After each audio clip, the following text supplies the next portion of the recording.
शरणं गच्छामि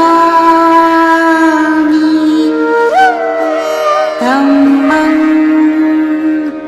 शरणं गच्छामि संघं पंचशील।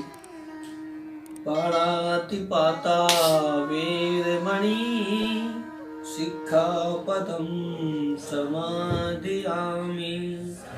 अदिन्नदाना वेरमणि सिक्खापदं समादयामि।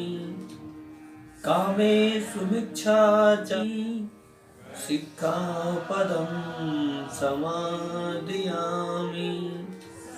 कामेषु मिच्छाचारा वेरमणि सिक्खापदं समादयामि।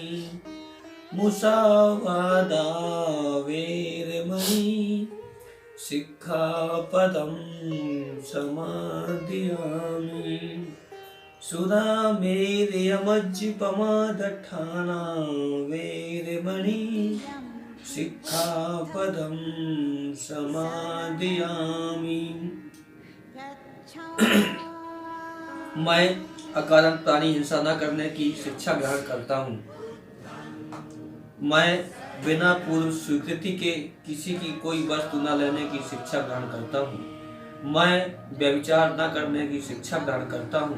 मैं झूठ बोलने, बकवास करने, चुगली करने से विरत रहने की शिक्षा ग्रहण करता हूँ। मैं कच्ची या पक्की शराब, मादक द्रव्यों के सेवन, प्रमाद के स्थान, जुआघर आदि से विरत रहने की शिक्षा ग्रहण करता हूँ। कवि की अपनी बात, जो महाकवि विनीत विक्रम बौद्ध जी हैं, उन्होंने जो लेखी प्रस्तावना अपने इस महाकाव्य में लिखी है, उसका मैं वाचन करके आप लोगों को उसका वाचन करके सुना रहा हूँ। प्रस्तुत महाकाव्य का नाम बुद्ध चरित्र चंद्रोदय है। इसमें गौतम बुद्ध का चरित्र चित्रायित करने का प्रयास किया गया है। प्रेरणा का स्रोत।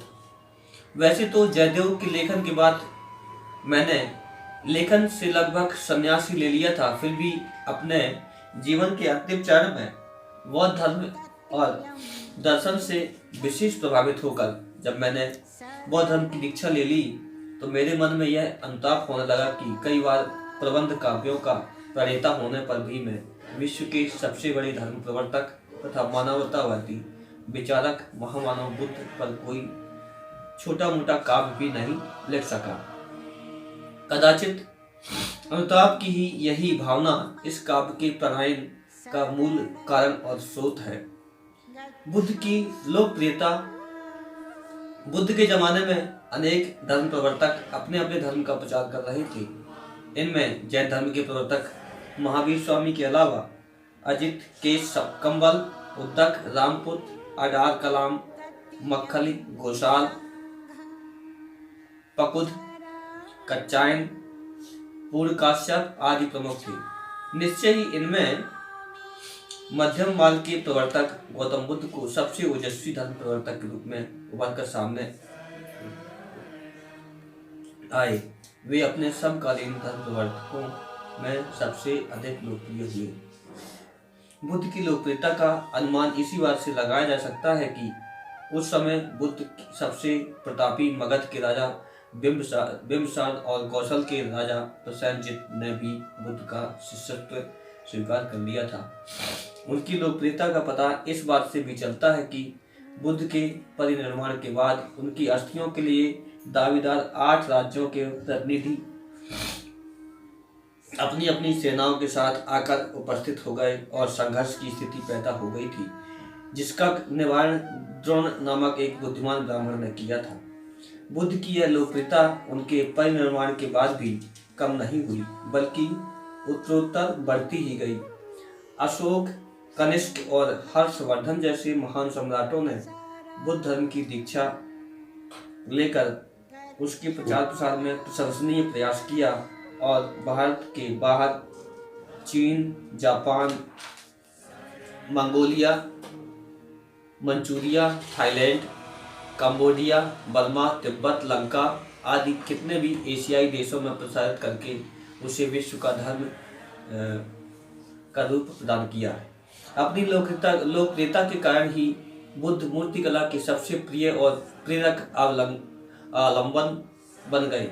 पूरी दुनिया में जितनी भी अधिक मुद्राओं में बुद्ध की मूर्तियां बनाई गई हैं, उतनी किसी भी दूसरे महापुरुष की नहीं बनाई गई। कवियों और लेखकों ने भी बुद्ध के जीवन, धर्म और दर्शन को लेकर पुस्तकों का अंबार लगा दिया। पाली, संस्कृत, चीनी, जापानी, सिंगली, बर्मी, थाई, तिब्बती, अंग्रेजी, फ्रेंच, इटालियन आदि दुनिया की विभिन्न भाषाओं में बुद्ध के जीवन, धर्म और दर्शन पर इतनी पुस्तकें लिखी गई जितनी शायद किसी भी अन्य धर्म प्रवर्तक पर लिखी गई हों। इस प्रकार बुद्ध कला और संस्कृति के प्राण बनकर पूरे विश्व में अमर हो गए।